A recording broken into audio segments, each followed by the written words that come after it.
Everyone, and welcome to the fourth quarter 2023 HP Incorporated earnings conference call. My name is Krista, and I'll be your conference moderator for today. At this time, all participants will be in a listen-only mode. We will be facilitating a question-and-answer session towards the end of the conference. Should you need assistance during the call, please signal a conference specialist by pressing the star key followed by 0. As a reminder, this conference is being recorded for replay purposes. I would now like to turn the call over to Orit Keinan-Nahon, Head of Investor Relations. Please go ahead. Good afternoon, everyone, and welcome to HP's fourth quarter 2023 earnings conference call. With me today are Enrique Lores, HP's President and Chief Executive Officer, and Marie Myers, HP's Chief Financial Officer. Before handing the call over to Enrique, let me remind you that this call is a webcast, and a replay will be available on our website shortly after the call for approximately 1 year. We posted the earnings release and accompanying slide presentation on our investor relations webpage at investor.hp.com. As always, elements of this presentation are forward-looking and are based on our best view of the world and our businesses as we see them today. For more detailed information, please see disclaimers in the earnings materials relating to forward-looking statements that involve risks, uncertainties, and assumptions. For a discussion of some of these risks, uncertainties, and assumptions, please refer to HP's SEC reports, including our most recent Form 10-K. HP assumes no obligation and does not intend to update any such forward-looking statements. We also note that the financial information discussed on this call reflects estimates based on information available now and could differ materially from the amounts ultimately reported in HP's SEC filings. During this webcast, unless otherwise specifically noted, all comparisons are year-over-year comparisons with the corresponding year-ago period. In addition, unless otherwise noted, references to HP channel inventory refer to Tier 1 channel inventory. For financial information that has been expressed on a non-GAAP basis, we've included reconciliations to the comparable GAAP information. Please refer to the tables and slide presentation accompanying today's earnings release for those reconciliations. With that, I'd now like to turn the call over to Enrique. Thank you, Orit, and thank you everyone for joining our final earnings call of 2023. It was great to host many of you for our securities analyst meeting last month. As I said at the time, we have made significant progress against our strategic priorities, and we see attractive opportunities ahead. Our future-ready plan, combined with our relentless focus on the things we can control, enable us to make steady progress against our plan in fiscal year 23. We are very pleased with our Q4 results, and we have finished the year in a much stronger position than we began. We knew from the start that it would be a tough year. The challenging external environment constrained demand across the industry, and this is reflected in our full-year results. Net revenue was $53.7 billion, down 15% year-over-year. And non-GAAP operating profit was $4.6 billion, down 14%. We executed well in the face of these market dynamics, growing non-GAAP operating profit and non-GAAP EPS sequentially throughout the year. And our second half results were significantly stronger than the first. We also made good progress in our key growth areas, which grew mid-single digits and drove approximately 20% of our total company revenue for the year.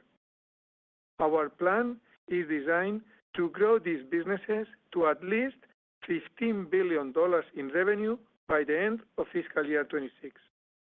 And we over-delivered on our gross annualized structural cost savings plan, putting us well on track to achieve our recently increased 3-year target of $1.6 billion. Our results reinforce our confidence in the financial outlook we shared with you in October. And I want to say a big thank you to our entire HP team for paving the way toward our next phase of growth. I am going to use my time today to summarize our Q4 performance, provide insight into each of our segments, and reiterate some of the thoughts I shared last month about the market in 2024. Let me start with Q4. Net revenue was $13.8 billion. That was down 6% year over year due to the expected market dynamics we discussed last quarter. Revenue grew 5% sequentially, reflecting our progress. I want to mention our key growth areas. Collectively, they grew 10% sequentially, or 2 times faster than our total company growth. We delivered non-GAAP EPS of 90 cents, up 5% sequentially and 10% year over year. And free cash flow was strong at $1.9 billion, enabling us to meet our full-year target of approximately $3 billion. I'm particularly pleased with the strength of our innovation. This was on display at our HP Imagine event last month, where we gathered media and industry analysts from around the world to showcase more than 20 new products and services. This included the Spectre Fold, a device that reflects HP's culture of innovation at its best. Seamlessly transforming from laptop to tablet to desktop, it has widespread recognition as one of the most innovative form factors the industry has seen. And it recently received a Red Dot Design Award, one of the highest honors in industrial design. We also continue to build momentum in AI. We are the first company to offer dedicated workstation solutions with NVIDIA's AI enterprise software. And more broadly, we're advancing our work to create the AI PC category. We have built the widest range of client products based on Intel's next generation of processors, Intel Core Ultra, giving us a strong foundation on which to build as we co-engineer and commercialize new AI architectures next year. And I am very encouraged by the work underway with all of our silicon and software partners. The emergence of the AI PC in 2024 will start a new cycle of market expansion and refresh. As I shared last month, we believe this can double the overall PC category growth rate over the next 3 years. In print, we have refreshed our entire A3 and A4 portfolio, making devices smaller, more modular, and easier to manage and secure. We also continue to leverage our IP to create new categories. This includes our SitePrint construction solution, which has already laid out more than 1 million square feet at construction sites in North America and the UK, and is launching in new geographies. We expanded our Poly solutions for large conference rooms and small hardened spaces. We also launched a new conference room as a service subscription to help customers optimize usage and create better employee experiences. And we launched HP Workforce Central, which integrates data from more than 60 service tools across PCs, printers, and Poly devices into a single platform. This will drive simplicity, productivity, and security for IT departments. We're in beta with over 2,000 customers and will be rolling it out to all managed solution accounts. As we innovate across our portfolio, we remain equally focused on our sustainable impact priorities. A great example is our recently announced HP Renew solutions. By enhancing our refurbishment capabilities, we are now able to extend the life of devices and drive circularity at scale. In addition to supporting our sustainability goals, this reduces total cost of ownership and creates an accretive business. We have launched in India and will be expanding to other markets during fiscal year 24. We're also playing an active role to support our communities. Right now, we are particularly focused on the needs of those suffering in Israel and Gaza. Since the attacks of October 7th, our number one priority has been the safety and well-being of our employees in the region. I want to take a moment to recognize the incredible work our team is doing to keep our business in Israel fully operational in the face of an extremely difficult situation. The HP Foundation has committed $1 million to humanitarian relief partners in the region. We will continue doing everything we can to support our local teams. Let me now turn to our business unit performance. The external environment remains consistent with what we discussed at our securities analyst meeting. Our baseline scenario of market stabilization across fiscal year 24 has not changed, and our markets largely behave as we expected in Q4. Consumer showed a more typical seasonal uptick. Commercial customers remain cautious, but we saw some signs of stabilization, especially in personal systems. And we continue to see demand weakness in China due to challenging economic conditions. Personal systems net revenue was $9.4 billion in the quarter. That's down 8% year over year or 7% in constant currency. But what's most important is we continue to drive significant sequential improvement in the business, with PS revenue up 5% quarter over quarter. Our disciplined execution delivers strong PS operating margin of 6.7%. We once again gained share in commercial and consumer year over year. We saw a continued recovery in consumer and gaming, both of which grew double digits sequentially. And through our stepped-up focus on workforce solutions, we grew our PS services TCV double digits, including new wins with several large global customers spanning multiple industries. Hybrid systems grew sequentially, largely driven by seasonality in consumer peripherals. This market is currently impacted by enterprise spending, but we remain bullish on the long-term growth opportunity. And the breadth of our offering across hardware, peripherals, and services is a huge advantage. Turning to print, net revenue was $4.4 billion. That's down 3% year over year or 2% in constant currency. Print revenue grew 4% sequentially, while units were flat. Supplies revenue was up in constant currency in Q4 on an easier compare and finished the year down 1% in constant currency in line with our long-term outlook. We drove strong print operating margins of 18.9%, reflecting disciplined execution and cost management. HP Plus enabled and Bake Tank printers once again comprise approximately 60% of our shipments. Instant Ink delivered another quarter of revenue and subscriber growth year over year, and we drove strong momentum in workforce solutions with double-digit TCV growth and significant new MPS wins. We remain focused on regaining profitable print share and improving our performance in Office.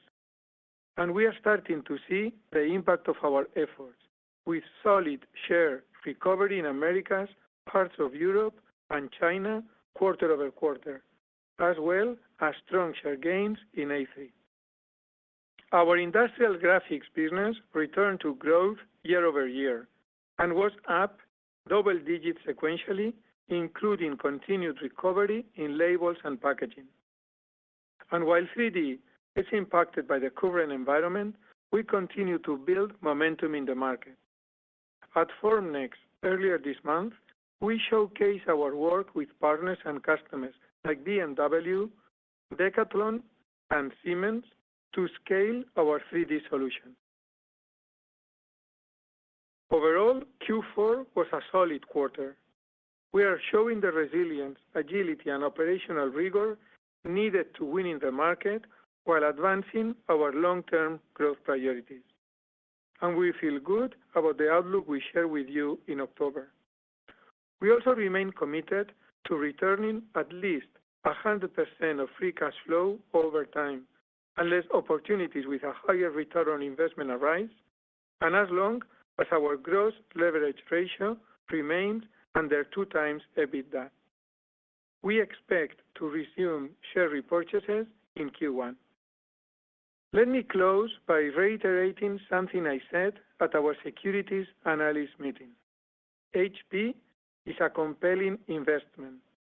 We have market-leading portfolios in the PC and print categories, and we are well-positioned to drive profitable growth in our core markets going forward. We have significant opportunities to accelerate in our key growth areas. We have world-class operational capabilities to deliver on our targets and reduce our structural costs. And we have a shareholder-friendly capital return strategy. These are core strengths of HP. Our Q4 and fiscal year 23 results reflect the consistent progress we are making. And we are confident in our plan to deliver sustained revenue, non-GAAP operating profit, non-GAAP EPS, and free cash flow growth. Let me now turn the call over to Marie for a deeper dive into the numbers. Thanks, Enrique, and good afternoon, everyone. It's a pleasure to be here with you all today. We delivered another strong quarter financially due to outstanding operational execution and good progress in our future-ready transformation. We generated solid results across revenue, non-GAAP operating margin, non-GAAP EPS, and free cash flow, building on our proven track record of meeting or exceeding our goals.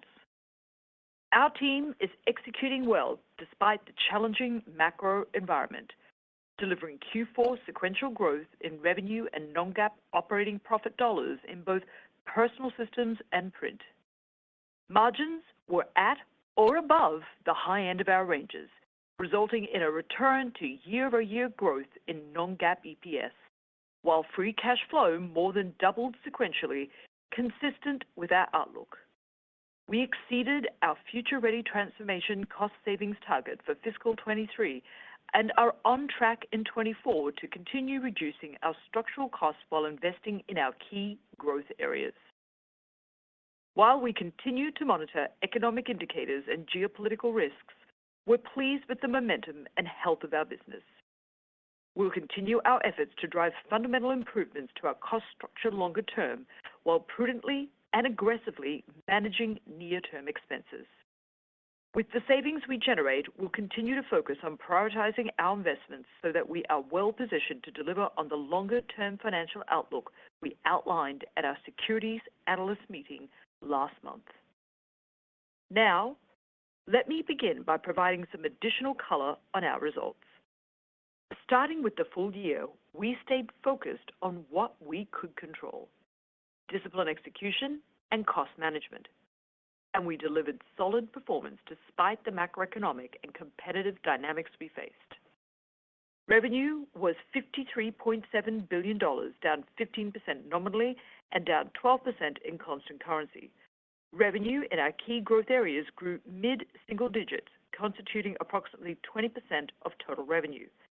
Non-GAAP operating profit was $4.6 billion, down 14% or 8.5% of total revenue, flat year over year.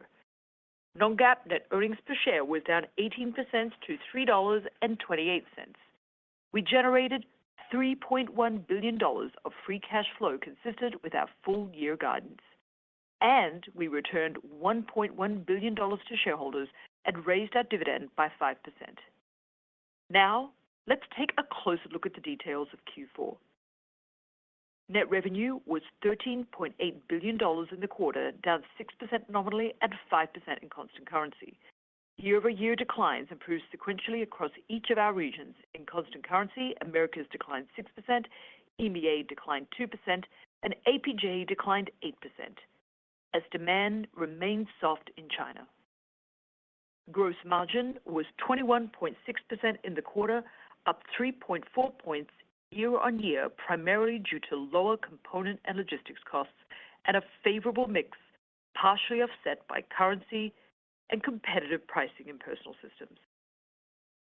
Non-GAAP operating expenses were $1.7 billion. The year-over-year increase in operating expenses was driven primarily by reinvestment of some future-ready savings in growth initiatives, investment in people, and one extra month of Poly, offset in part by structural and other cost reductions. Non-GAAP operating profit was $1.2 billion, up 11.5%. Non-GAAP net OI&E expense was $173 million, up sequentially, due largely to higher currency losses and up year-on-year due to higher currency losses and factoring costs. Non-GAAP diluted net earnings per share increased 8 cents or 10% to 90 cents, with a diluted share count of approximately 1 billion shares. Non-GAAP diluted net earnings per share excludes a net benefit totaling $72 million, primarily related to tax adjustment-related credits and pension and post-retirement benefit, partially offset by restructuring and other charges, amortization of intangibles, and acquisition and divestiture-related charges. As a result, Q4 GAAP diluted net earnings per share was 97 cents. Now, let's turn to segment performance. In Q4, Personal Systems revenue was $9.4 billion, down 8% or 7% in constant currency, but up 5% sequentially, reflecting seasonal strength ahead of the holiday season. Total units were flat on a net basis, with commercial down 6% and consumer up 9%. Nevertheless, we improved our overall market share in calendar Q3 on a year-over-year basis for the third consecutive quarter, and year-over-year commercial revenue declines stabilized sequentially, even as commercial customers remain cautious. Drilling into the details, consumer revenue was down 1% and commercial was down 11%, driven by lower TAM, increased competitive pricing, and unfavorable mix, offset in part by market share gains in both consumer and commercial. Strong profit and margin results in both customer segments were driven by our emphasis on profitable growth and effective cost management. Competitive pricing pressures eased somewhat in Q4, resulting in increased ASPs, contributing to the sequential improvement in Personal Systems revenue this quarter, consistent with our outlook. Our channel inventory is back to normalized levels. Personal Systems delivered $631 million of operating profit, with operating margins of 6.7%. Our margin increased 2.5 points year-over-year, primarily due to lower commodity and logistics costs and structural cost savings. This was partially offset by mix, currency, and investment in people.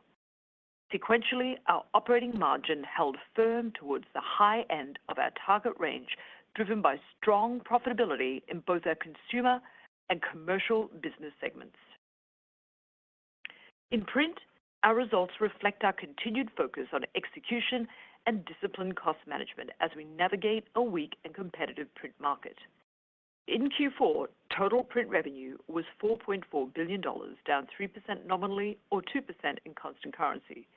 The decline was driven by soft demand in both consumer and commercial, market share loss, and currency, offset partially by supplies revenue growth.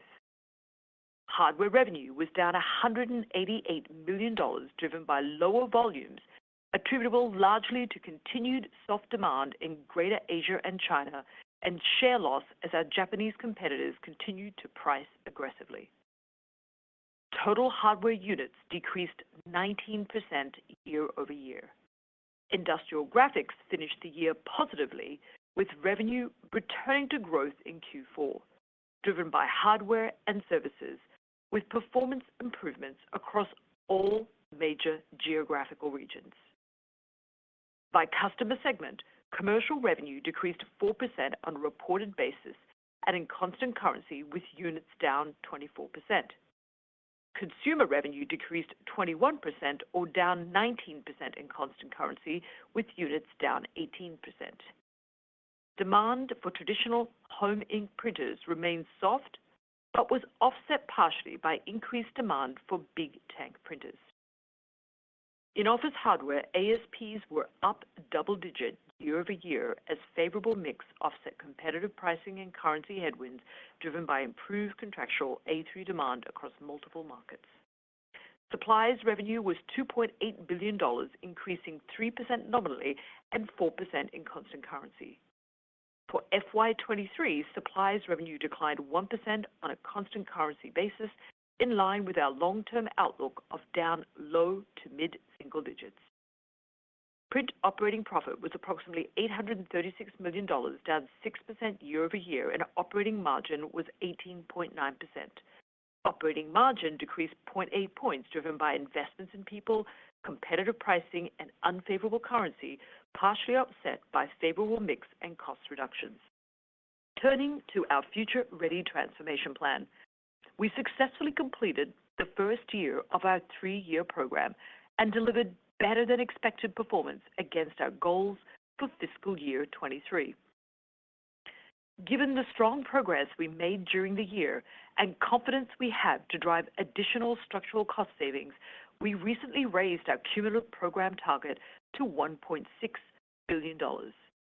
In FY23, we generated gross annual run rate structural cost savings across COGS and OPEX, exceeding our revised target. Let me briefly recap some key accomplishments across each of the 3 core pillars of our program that we achieved during fiscal 23. Under our operational excellence pillar, we continue to optimize and reduce structural costs across our businesses, particularly in core print. We embraced hybrid work, enabling us to rationalize our real estate portfolio, executing 13 site consolidations or exits during the year. We also simplified our go-to-market organization, including streamlining our management structure. We made solid progress on our digital transformation efforts by driving additional automation and process improvements. We modernized our data infrastructure to leverage AI machine learning to deliver richer, data-driven insights for business decisions.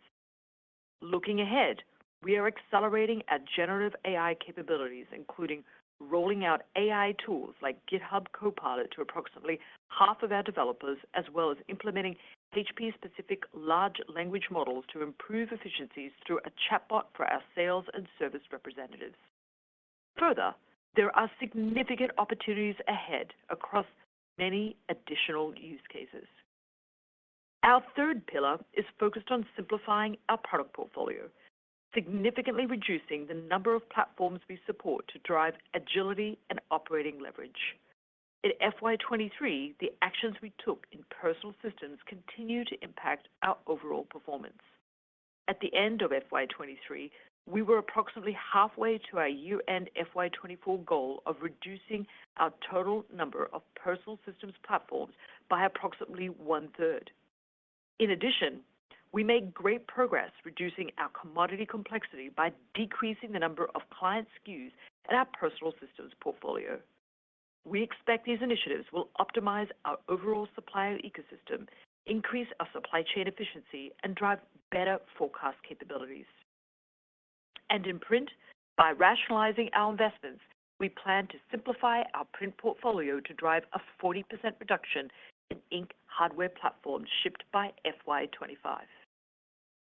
As we discussed at our securities analyst meeting, we see significant opportunities ahead of us to focus on our Future Ready plan and position the company to optimize our cost structure and enhance our margin performance. Shifting to cash flow and capital allocation.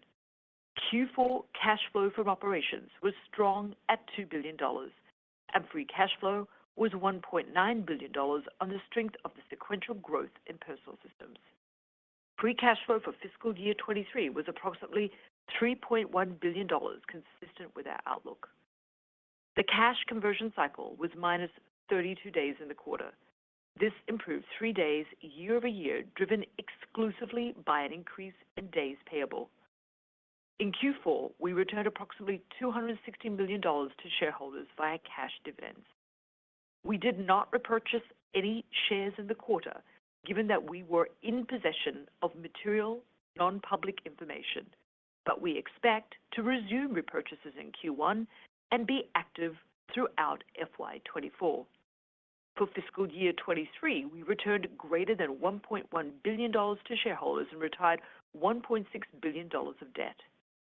Regarding FY24, we are reiterating our outlook provided at our security analyst meeting last month.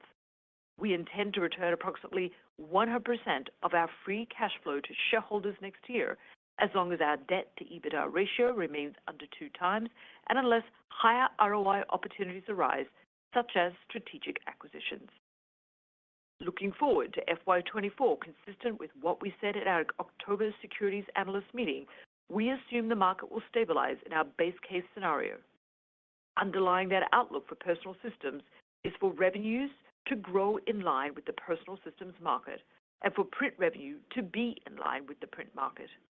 We expect operating margins for both personal systems and print to be solidly within their respective target ranges as we continue to manage costs and pricing in this dynamic and uncertain environment.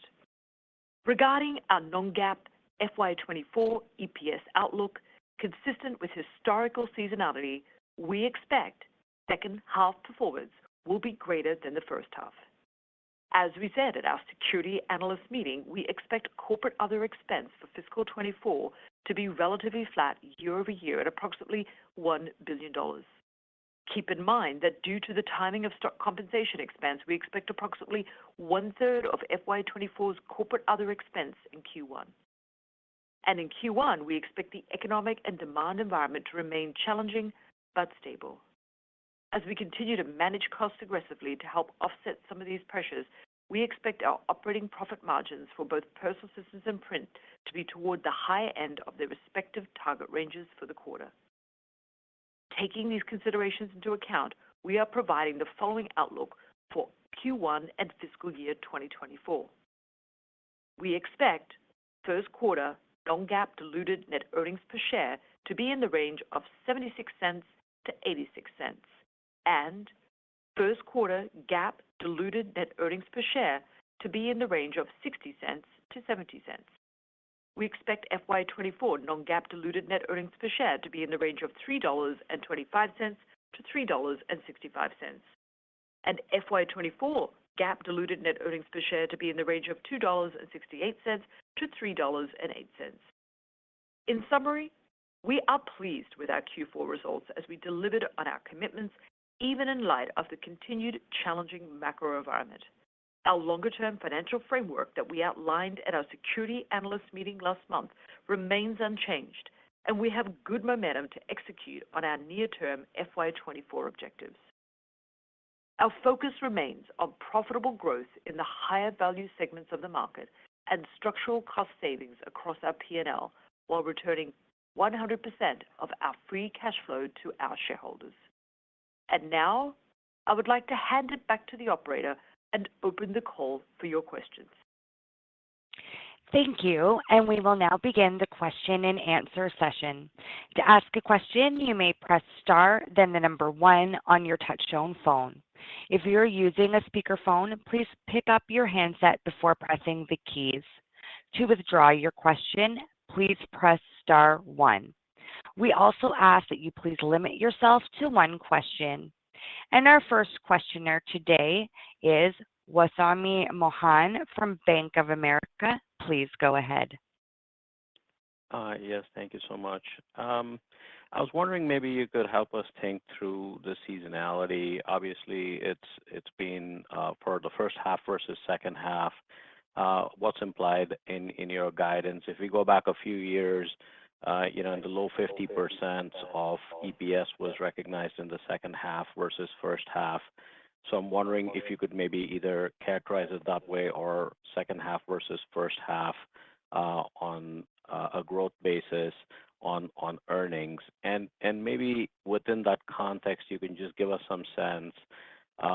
The commercial PC market continues to be quite weak. I know, Marie, you said that the guidance for fiscal 24 bakes in line with market performance, but can you be somewhat explicit about what that performance is in commercial PCs in your fiscal year guide? Thank you so much. Yeah, so once again, hi, this is Enrique. Let me provide then a view on macro, and then Marie will be more specific about seasonality on EPS, because I think it will help to understand it better. So from a macro perspective, what we saw in Q4 is an increase in seasonality, especially for PCs, between Q3 and Q4. And also on the commercial side, we saw stability of sales. Market continued to remain soft, but especially when we look at real end user demand, we saw demand being stable. And somehow this helps us in the projection that we have for next year. As we discussed before, we expect the PC market to be slightly growing from 2024 to 2023, and the pre-market to be about flattish, slightly decline between 24 and 23, and we expect both segments to improve gradually through the year. So having said that context, Marie will address the EPS question. Yeah, no, good afternoon. So let me walk you through how to think about seasonality. So if you take the midpoint of our guide, which is what we gave at SAM, which is the 345, if you take the midpoint, basically you can assume the macro is stabilizing, and also we expect the revenue to improve over the course of the year. So I would just say we're not back yet quite to normal seasonal patterns, but we're definitely expecting the back half to improve over the first half. So think about a gradual recovery over the year. But I just add, as we think about the Q1 guide, particularly for personal systems, I would say at this point, we don't expect that normal seasonality yet due to the pace of the market recovery. So we're going to see that quarter-on-quarter differential relative to the Q4 period that we've just come out of. So SAM guide unchanged, but definitely still not quite back to normal seasonality yet throughout the year. Thanks, Enrique. Thanks, Marie. Thank you. Thank you. Your next question comes from the line of Amit Daryanani from Evercore ISI. Please go ahead. Thanks a lot. Good afternoon, everyone. I guess my question is on the print side, and Enrique, I'm hoping you just touch on what are you seeing from a competitive perspective, given a lot of your peers are in Japan, we're probably leveraging the weakest currency, I think, on the pricing side. I'd love to understand how you're reacting to that, and then really, how do you maintain the operating margin of this run rate, given the pricing headwind or competitive headwind that you have? Maybe you just touch on that. And then, Marie, could you just maybe flush out free cash flow? Is there any seasonality we should be cognizant about in Q1 versus rest of the year? That would be helpful. Thank you.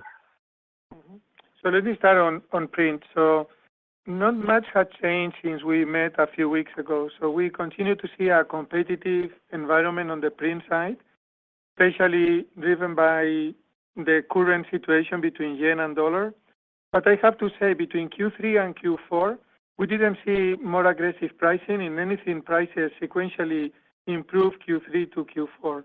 So we have not seen an increase in competition from that perspective. When we look at 24 and the actions that we are taking to compensate for a potential more pricing increase, we are going to be executing the plan that we described before. We have an aggressive cost reduction plan that will help us to manage that. We continue to drive the shift toward HP Plus units and profit upfront units that will also help from that perspective. And we continue to drive, and we expect to grow share in the office space, which will be a contributor of margin improvement. And finally, as we shared in our prepared remarks, we have seen an improvement of the performance of the industrial business. We have seen a recovery of the market, and within the market, we have grown both hardware and consumption, and we think this is going to help us also in 2024. Yeah, and just a couple of points on the print rate. So as we guided in SAM, we're still very confident in the outlook we gave around the revised range on print. And as a result of that, we do expect in Q1 to still be at the high end of that range. And then in 24, we expect to be solidly in the range. So just keep that in mind as you're sort of working through your model. And then with respect to cash flow and the comments on seasonalities, we're reiterating our guide that we had at SAM of 3.1 to 3.6. And I'd just add from a seasonality perspective, just always bear in mind that Q1, we do expect cash flow to be lower. And that's due to the fact that we always accrue for our bonus in the prior period, and we typically, pay that out in Q1 of the current year. So expect that Q1 free cash flow will therefore be somewhat lower. But, similarly, as I said in SAM, we expect it to be in line with net earnings and continue to, see those fluctuations around working capital throughout the remaining quarters. Perfect. Thank you very much. Your next question comes from the line of Krish Sankar from TD Cowen. Please go ahead. Yeah, hi. Thanks for taking my question. Enrique, I had a question on the PC side. You said you're expecting modest growth next year. I'm kind of curious, is there a way to quantify it, and how much is AI driving it? And also, when it comes to AI PCs, how much kind of a uplift in ASP do you expect versus regular PCs? Thank you. Sure. So let me start by saying that we are really excited about the impact that AI PCs are going to have in the overall PC category. As we have shared before, we think that they will double the expected growth from 24 to 26. So it's really going to have significant impact. If we talk, though, about 24, we think the impact will be smaller just because of first timing. The first AI PCs will be introduced in the second half, and second, because of penetration. When we launch a new category, we know also it takes time for the category to penetrate. Our expectation is that in 3 years, 40 to 60% of the PCs will be AI PCs, but it's going to be a gradual penetration of the category. But again, we are really excited, not only because of the impact that it will have on the business, but also because of the additional value this is going to bring to our customers. Any way to quantify the ASP uplift?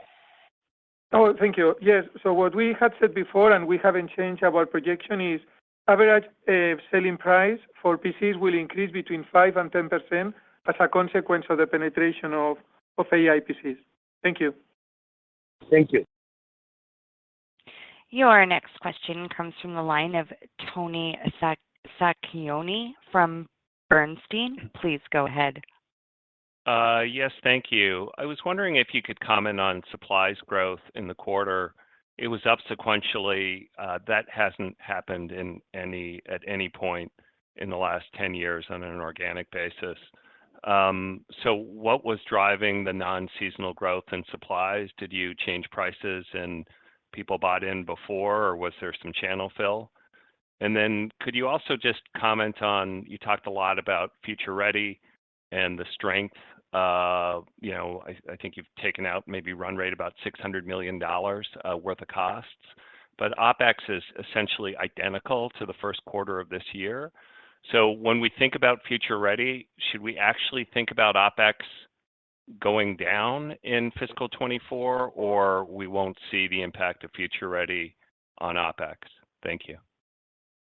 Yeah. Hi, Tony. Good afternoon. So let me just start out with the question on Future Ready. So first of all, obviously really pleased with the performance, I think, as I mentioned in my prepared remarks, for 23. And then going into 24, as you know, we raised our target to 1.6 in SAM, so very much on track. And I think as we discussed at SAM, Future Ready is a combination of both OpEx and cost of sales. So some of those savings we're reinvesting back in growth and in people to help us manage through some of the volatility.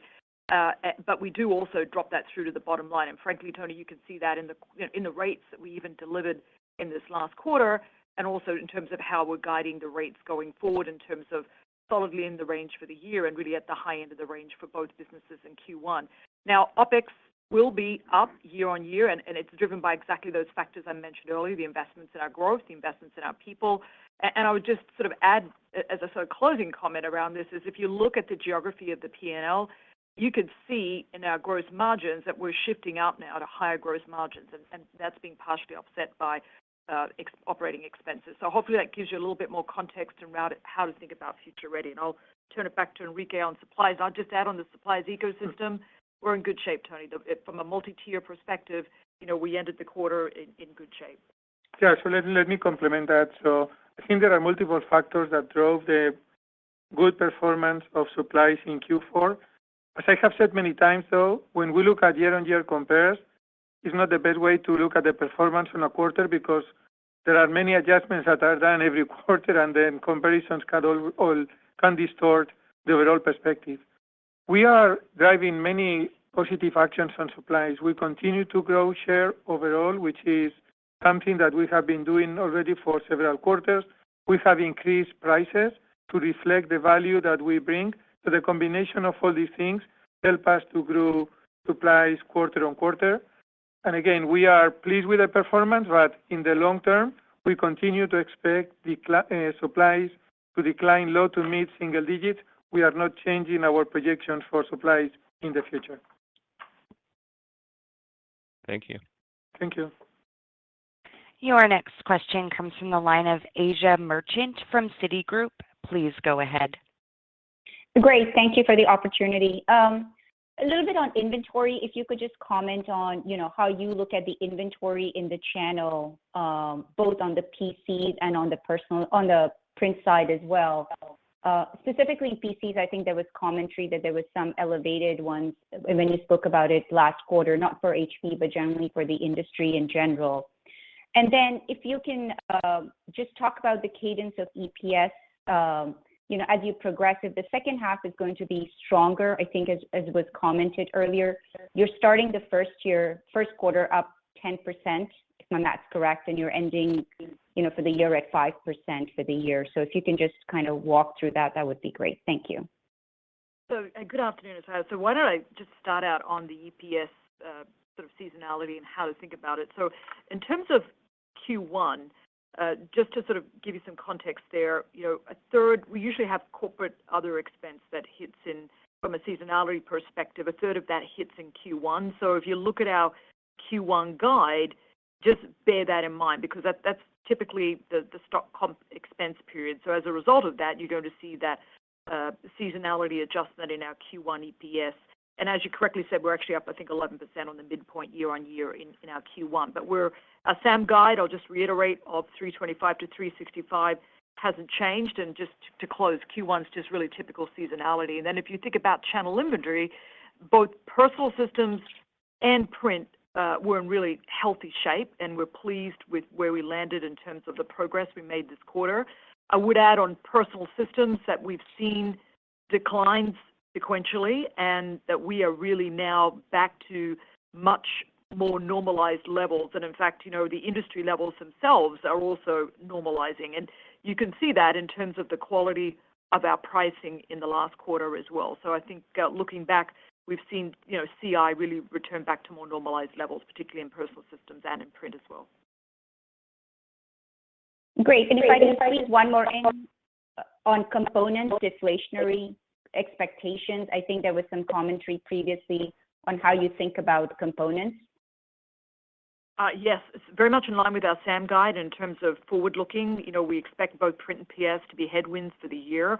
And as we look into Q1, we do expect headwind in PS, but a slight tailwind on print. And then in terms of just what you've seen in the quarter, we've seen tailwinds and favorability on print as well, but definitely headwinds for both businesses for the year. Great. Thank you. Thank you. Your next question comes from the line of Aaron Rakers from Wells Fargo. Please go ahead.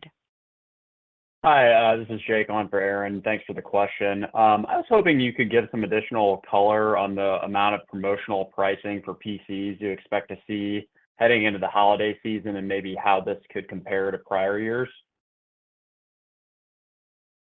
We expect to see a similar level of aggressiveness that we were seeing before channel inventory was high.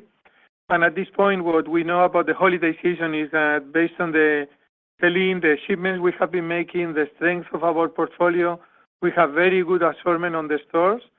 We have just introduced significant innovation across our full portfolio, so we are optimistic about the holiday season in the coming weeks.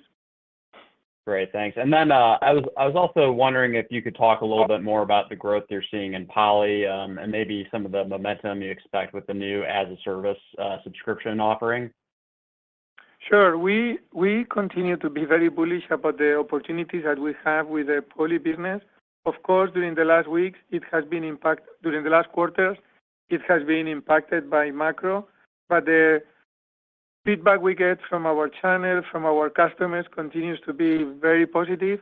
As you said, we just introduced both new technology in the systems and the new as-a-service model, which we think will help us to drive growth in 2024. And really the opportunity to grow and to innovate continues to be there. From a process perspective, we are now finishing the IT integration based on the plan that we shared a few quarters ago. We have been driving the process as per plan, and again, we are happy with the progress we have made and really optimistic about the opportunities this business is going to bring to us. Great, thank you. Thank you. Your next question comes from the line of Erik Woodring from Morgan Stanley. Please go ahead. Great. Thank you very much for taking my question. I just wanted to circle back to Tony's question on print supplies. You obviously outperformed print supplies this quarter. So I just wanted to make sure I understood specifically what drove the upside in the quarter. And given print hardware units are declining, 20% year over year, what are the offsets to that as we think about supplies in the four-box model? I think you mentioned share gains in pricing, but if you could just go through kind of all of the four different factors just to make sure we understand the different drivers, that would be helpful for 24. Thank you. Perfect. Thank you, Eric. And thank you, because when I was answering to Tony, I missed to mention one of the elements that also helped, which is the easy compare, because Q4 last year was not a strong quarter for supply. So this also has an impact on the year-on-year compare. If we look at the four-box model and the different drivers of supplies, clearly install base has continued to decline, so this is a negative factor. Usage continues to go down, which is a negative factor, though I have to say continues to be above, especially in the home ink space, the references and the projections that we were making before the pandemic. And then two positive factors that have had an impact this quarter. One is pricing. We have increased prices for supplies and market share. As I mentioned before, we have continued to grow share for supplies, which has a positive impact on the overall supplies growth. Thank you. Your next question comes from the line of Mike Ng from Goldman Sachs. Please go ahead. Hey, good afternoon. Thank you very much for the question. I just have one for Marie and one for Enrique. Marie, you guided to PS and print margins to be at the high end of the range for the fiscal first quarter and then solidly in the range for the full year. Could you talk about some of the factors that drive that margin normalization for each of those two segments throughout the year? And then Enrique, within commercial printing, I was just wondering if you could talk a little bit about any differences in outlook for A3 versus A4, or are the competitive dynamics very similar? Thank you very much. Yeah, no, sure, Mike. Good afternoon. Why don't I start out and give you some context on the ranges and how we're thinking about them. So on PS, as we mentioned, we'd be at the high end for Q1. And really what's driving that is just a combination of the mix. I think you heard Enrique talk to that in his prepared remarks in terms of the higher value and also the improved pricing as channel inventory is normalized. As I mentioned earlier, we saw sequential improvement, and we expect as a result to see less promotional pricing. And then obviously we've got the benefits of the Future Ready program that I talked about a moment ago with Tony. Obviously also working against that are the headwinds that we've got with commodity costs. And some of that is really what's influencing the sort of seasonality of the rates that we see in terms of being more solidly in the range as the year progresses. So that's sort of personal systems. And if you think about print, similar drivers in terms of just being at the high end of the range for Q1, and it's really driven by the profitability that we talked about, the shift in the model with supplies, some of the new business models. Also, frankly, the impact of growth is having an impact on both businesses. Similarly, the impact of the Future Ready. And once again, we also see pricing normalization, and we see supplies, there is no change to the supplies outlook too, in terms of low to mid-single digits. So all of those factors together is what really drives us to see both businesses be solidly in the range for the year, but at the high end of the range for Q1. I'll turn it to Enrique. Yeah, and addressing your question about the office market in print, two key comments. One is we have continued to shift a change from A3 to A4, especially in large commercial customers. We think this is driven by the fact that they expect to see less printing people in the office, and therefore they have reduced the printing volumes that they were expecting, then they need less production type of product. So that has been one change. Second, in terms of both A4 and A3, we continue to see an opportunity to grow share. We did it in this quarter in A3, and we have started to grow our share in A4 in several geographies. We did it in North America, in Americas. We did it in several countries in Europe. We did it in China, and we know we have some work to do, but we expect to continue to drive that during 2024. Great. Thank you, Enrique. Thank you, Marie. Thank you. We have no further questions at this time. I will now turn the call over to Enrique Flores for closing remarks. Thank you. So first of all, thank you all of you for joining. With the Q4 results we believe, are a signal of the progress that we are making and increase the confidence that we have in the plan that we shared with all of you a few weeks ago. And this reinforces the key message that we share at SAM, that we believe that HP shares are undervalued and continue to be a good investment. And then last but not least, for those of you in the U.S., let me close the call wishing all of you a very happy Thanksgiving. Thank you. This concludes today's conference call. Thank you for your participation, and you may now disconnect.